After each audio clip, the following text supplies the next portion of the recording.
ஹாய்ங்க, எல்லாருக்கும் வணக்கம். வாங்க நைட் என்னன்னு பார்க்கலாம். யோசிச்சு என்ன செய்யலாம். டிஃபன் இட்லி செய்யலாமா தோசை சொல்லலாமான்ட்டு உப்புமா செய்யலாமா எல்லாத்தையும் கடைசியில் இப்போ வந்து களி கிளறி நிலக்கடலை சட்னி வைக்கலான்ட்டு முடிவு பண்ணியிருக்கிறேங்க. பையனும் சரின்ட்டா. அதனால் இப்போ நான் களி எப்படி செய்கிறேன்ட்டு வாங்க பார்க்கலாம். இதுக்கு ஒரு பாத்திரத்தில் தண்ணி வச்சுருக்கிறேன். தண்ணி வச்சுட்டு நல்லா தண்ணி கொதிக்கிட்டோம். இங்கே வந்து இந்த கப்பில் 2 கப்பு மாவு எடுத்துருக்கிறேன். கேழ்வரகு மாவு எடுத்துருக்கிறேன். இதை வந்து தண்ணி ஊற்றி இப்போ கரைச்சிக்கலாம். நல்லா நான் இப்படி தாங்க செய்வேன். இது எங்கள் அம்மாலாம் நல்லா 2 துடுப்பு வச்சு சூப்பராக கலருவாங்க. நமக்கெல்லாம் அப்படி தெரியாது. நாம் இந்த மாதிரி வச்சு நல்லா தண்ணி கொதிக்க வச்சு இதை கலக்கி உள்ளே ஊற்றி கிண்டி எடுத்துட்டா களி. இப்படி தாங்க நான் செய்வேன்.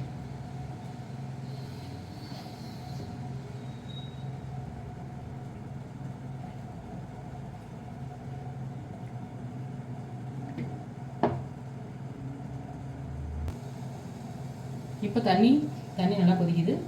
இப்போ நம்ம அதை கரைச்சி வச்சுருக்கிற அந்த மாவை தண்ணியில் ஊற்றிக்கலாம்.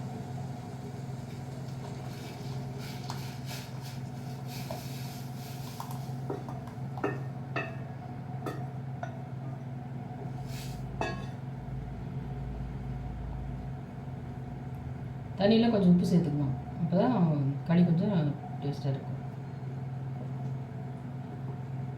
இல்லைன்னா ரொம்ப சப்பையாக இருக்கும். அதனால் நான் கொஞ்சம் உப்பு சேர்த்துக்குவேன்.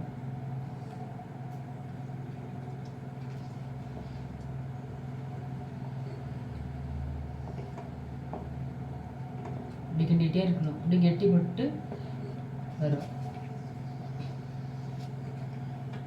மழை பெஞ்சால் நல்லா பெய்யணும், இல்லைன்னா பெய்யாமையாவது இருக்கணும். அப்படியே 4 துளி வந்துட்டு போயிடுச்சு. சரியான வேர்வுங்க, வேர்க்குது பயங்கரமாக.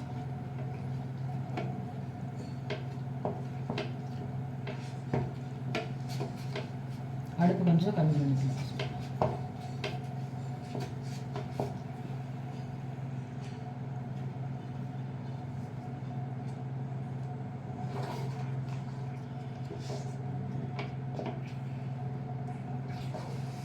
களிக்கு கருவாட்டு குழம்பு வச்சா சூப்பராக இருக்கும்.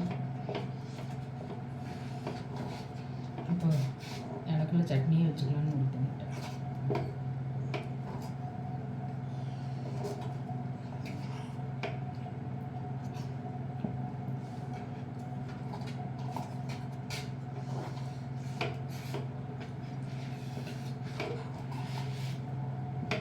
நல்லா கலரிட்டு காட்டுறேன்.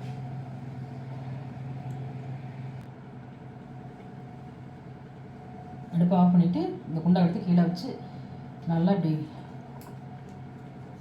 நல்லா இந்த மாதிரி இப்படி கிண்டணும்.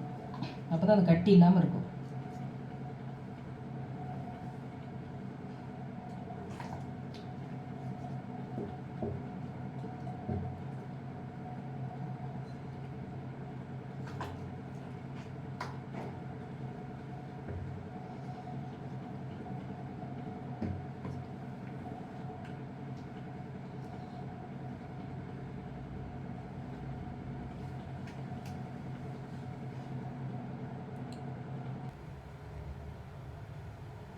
இப்போ நிலக்கடலை எடுத்துக்கிட்டேன்.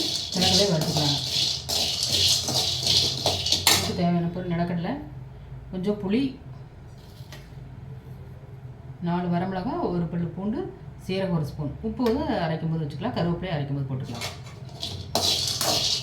தேங்காய் தக்காளி வச்சு அரைக்கலாம். நான் அதே போட்டுலங்க. இது மட்டும் இப்படி போட்டு குழம்பு மாதிரி வைக்கிறேன். இது படிக்க நல்லா டேஸ்ட்டாக இருக்கும்.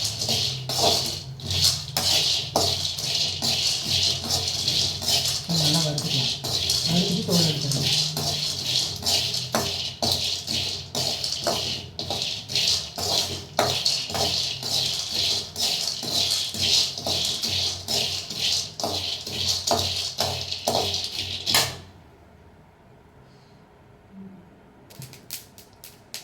நிலக்கடலையை வறுத்துட்டு இது சிம்மில் வறுத்துக்கலாம். எண்ணெய் விடக்கூடாது. சும்மா தட்டி சூட்லேயே இது வறுபட்டுருங்க. மிளகாய், சீரகம் வறுபட்டு.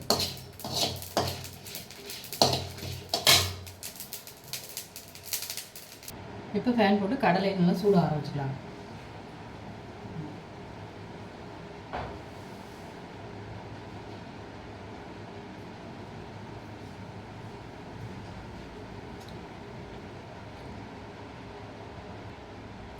இப்போ நிலக்கடலை சுத்தமாக அந்த தொலி எடுத்துட்டேன். இப்போ அரைச்சிட்டு காட்டுறேங்க. கருவேப்பிலை இப்போ சட்னி ரெடி ஆயிடுச்சு. களி சூப்பராக இருந்துச்சு பாருங்க. இப்படி தொட்டால் நல்லா கையில் ஒட்டவே இல்லை. சட்னி சூப்பராக ரெடி ஆயிடுச்சு. இப்போ சாப்பிட்டு பார்க்கலாம் எப்படி இருக்குன்னு. இப்போ சாப்பிட்டு பார்க்கலாம்.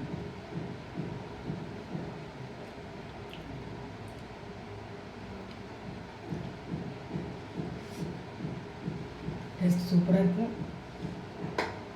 நீங்களும் இந்த மாதிரி செஞ்சு பாருங்கள். எங்களுக்கு பிடிச்சா லைக் பண்ணுங்கள், சப்ஸ்கிரைப் பண்ணுங்கள், கமெண்ட் பண்ணுங்கள். தேங்க்ஸ் ஃபார் வாட்சிங்.